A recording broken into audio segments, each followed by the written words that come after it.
Health 6, Quarter 3 by Teacher Eileen. Let's learn, let's fun. Don't forget to subscribe.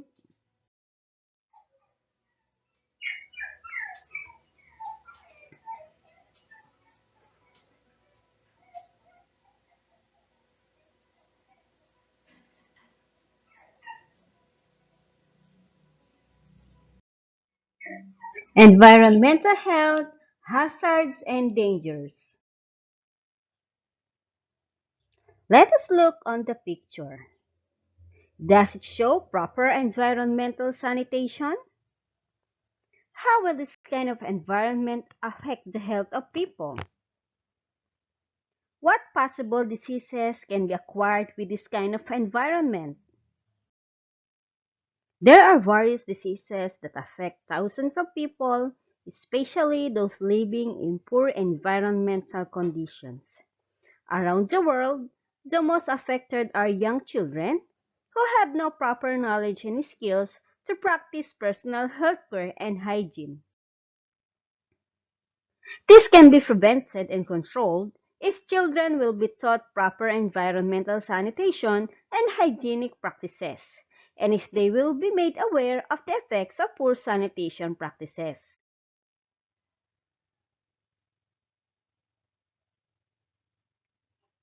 This lesson will focus on the different communicable diseases and disorders related to poor environmental sanitation, such as respiratory diseases, gastrointestinal illnesses, and neurological impairments. It also includes a discussion on general preventive measures against food and waterborne diseases. Poor environmental sanitation can cause many different diseases that can affect people of all ages. The most susceptible, however, are infants and young children as well as the elderly. Young children are easily affected because their immune system are not yet fully developed. The elderly are easily affected because their immune system is already weakened by age. Generally, in communities where there is poor environmental sanitation, the most common diseases that affect people are respiratory diseases, skin disorders, gastrointestinal illness, and neurological ailments. Vector-borne diseases are also common in places where living conditions are unsanitary. And here are common communicable diseases related to poor environmental sanitation. First, respiratory diseases. Respiratory diseases, air pollution is a big problem, especially in highly urbanized and industrialized areas. This can cause respiratory ailments such as common colds, cough, influenza, tuberculosis, and asthma. The first respiratory disease is common cold. It is an upper respiratory infection caused by virus. There are about 200 cold viruses which affect people around the world. Colds are easily spread through sneezing, coughing, and handshaking. Cough. Coughing is the fast and explosive release of air from the lungs. This happens when the air passage is irritated or blocked by a foreign object. These foreign objects may be food particles, dust, pollen, smoke, and mucus. Coughing can also be a sign of respiratory infection. Influenza. Influenza is another respiratory disease. It is commonly known as flu, a viral infection of the upper respiratory system. It is spread through the air by sneezing and coughing or through direct contact of the sick person to another person. Indirect contact includes touching or using contaminated objects like books, towels, and table utensils. Next is tuberculosis. It is a very contagious infection of the lungs. It is caused by bacteria, which enter the body through the air via droplets, through contact with infected person, or using contaminated objects. The bacteria can stay in the lungs of a person and becomes active when the person's body resistance becomes weak. And here are prevention of respiratory diseases. Avoid crowded places. Do not smoke and avoid staying in the same room with people who are smoking. Eat healthy and well-balanced food. Avoid going out on rainy days or very hot days. Cover nose and mouth when someone sneezes or coughs. Drink lots of water and natural fruit juice. Regularly wash hands before preparing food and before eating. And here are another disease related to poor environmental sanitation, the skin diseases. The skin is the largest organ of the body and serves as the first line of body protections against diseases. There are several skin diseases and most are caused by bacteria, viruses, and fungi. Some of the common skin diseases in the Philippines are white spot, ringworm, and boil. And here are the common skin diseases in the Philippines. White spot. White spot or Tinea versicolor or Tinea flava, or the locally called is a fungal infection of the skin. It usually affects the children and teenagers. It appears on the face, neck, nape, chest, and shoulders. There are several studies which show why white spots appear on some people. These include oily and sensitive skin, hot climate, sweaty skin, and weak immune system. Boil. It is an infection caused by bacteria called Staphylococcus. The bacteria normally live on the skin and wait for a chance to enter the body through cracks or breaks in skin and sometimes enter down a hair follicle. Boil starts as a small lump of skin tissue and slowly develops into painful, red, and swollen lump. And another disease or illnesses related to poor environmental sanitation is gastrointestinal illnesses. Most gastrointestinal diseases are related to food and water sanitation. Contaminated water sources can cause an entire community to be afflicted with one or any diseases such as diarrhea, cholera, amoebiasis, hepatitis A, typhoid fever, intestinal parasitic worm infections, schistosomiasis, and pinworm infection. Let's first, the common gastrointestinal disease is diarrhea. A common gastrointestinal disease among people who have poor personal health and hygiene practices and living in unsanitary conditions. A person with diarrhea suffers from loose bowel movement, which can make the body lose lots of body fluids and electrolytes. Electrolytes are essential for normal muscle and nerve functions and other important body processes. Loss of body fluids and electrolyte is called dehydration. Severe dehydration leads the body to function abnormally and in some cases results to death. Amoebiasis, it is a disease caused by parasitic protozoan. The protozoa responsible for this disease is the amoeba. Protozoa are minute animal-like microorganisms. Amoeba enters the body through the mouth and travels to the large intestines where it starts making the body sick. Cholera, it is a water-borne disease caused by the bacterium present in human feces. When it enters the system through contaminated food or water, it goes to the intestines and stays there. A person develops the symptoms of cholera 7 to 14 days after infection. Cholera outbreaks are common in communities with very poor sanitation. Severe cases can lead to dehydration and death. Both children and adults are highly susceptible. Hepatitis A. It is an infection that can affect the liver's ability to function.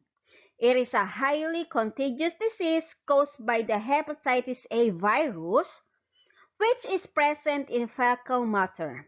It can be transmitted through several ways, such as drinking contaminated water, eating food handled by someone with the virus who doesn't thoroughly wash his or her hands after using the toilet, eating raw shellfish from polluted with sewage, or just by being in close contact with a person who is infected. Next is the typhoid fever. It is a bacterial infection spread by ingesting food or water contaminated with the feces of an infected person. Poor sanitation and poor hygiene are the major risk factors of typhoid fever. The bacteria that cause the disease go into the intestines where they multiply and spread to the gallbladder, kidneys, liver, spleen, and the nervous system. If left untreated, the risk of death may be as high as 25%.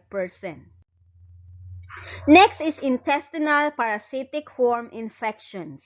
It is caused by a wide variety of infectious diseases among people living in dirty surroundings.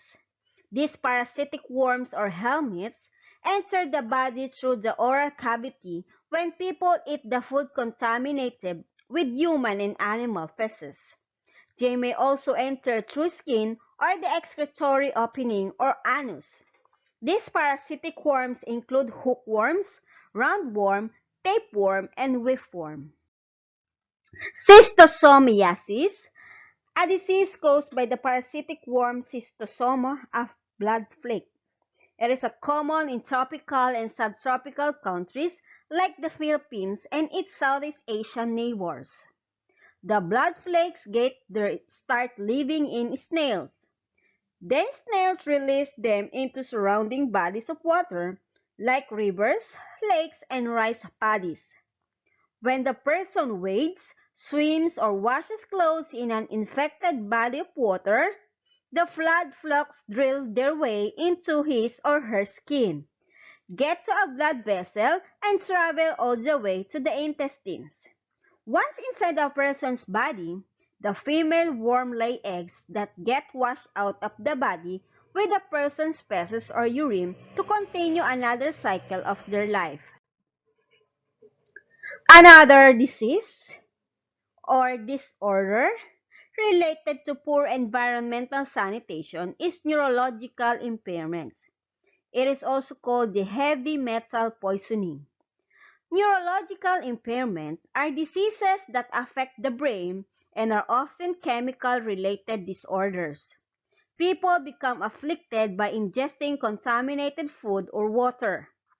Areas near factories are susceptible to this disease, especially if no safeguards are taken to prevent dumping of chemical waste to water systems. First, neurological illnesses or impairment, the mercury poisoning. It is caused by exposure to mercury or chemicals that contains mercury. It is very metal.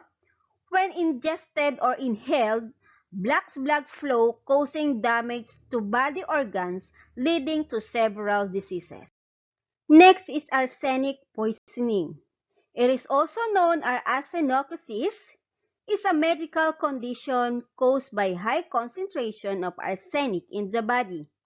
Arsenic is a poisonous metallic element found in pesticides, herbicides, and other chemicals.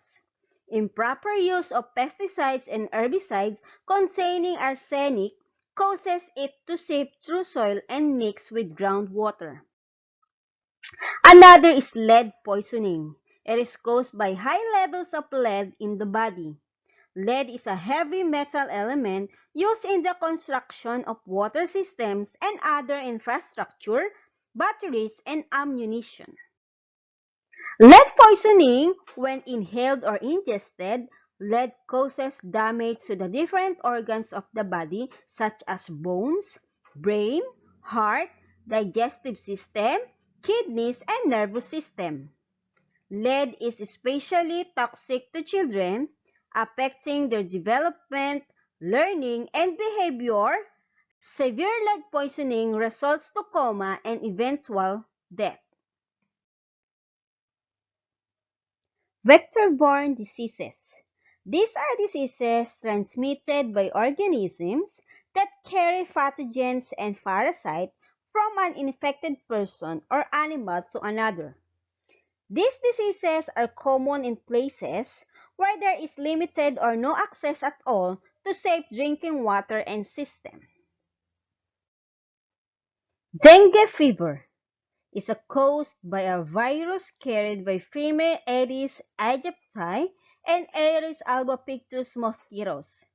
The infection in humans starts when a carrier mosquito bites and transmits the virus inside the body of its new victim. A patient with severe case of dengue experiences bleeding of gums, rapid heartbeat, and respiration, persistent vomiting with blood, and red with pin-like spots on the skin. Leptospirosis is also called field fever.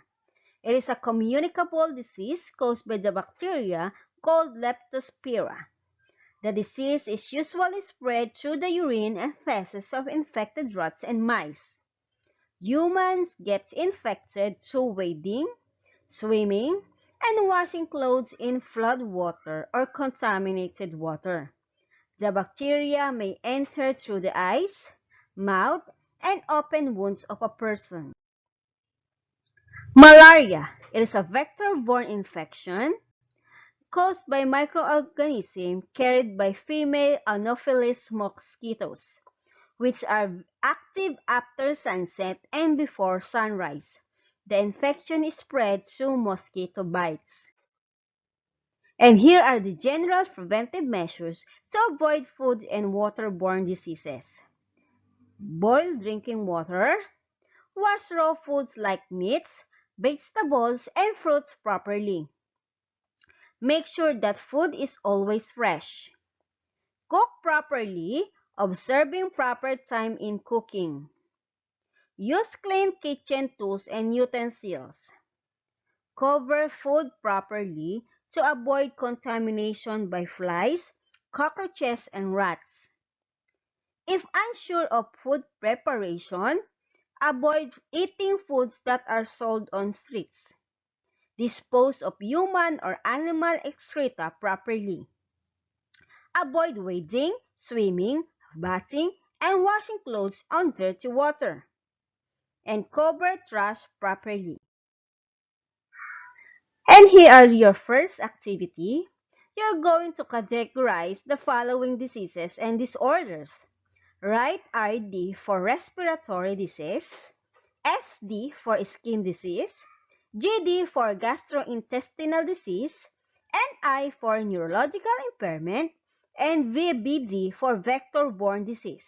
So you have dengue fever, asthma, finworm infection, cholera, typhoid fever, mercury poisoning, amoebiasis, influenza, malaria, and arsenic poisoning.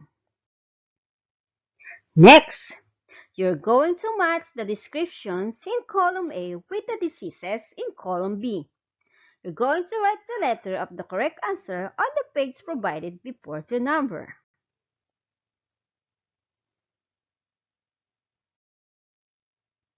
And again, thank you for watching. Don't forget to subscribe. Let's Learn, Let's Fun YouTube channel.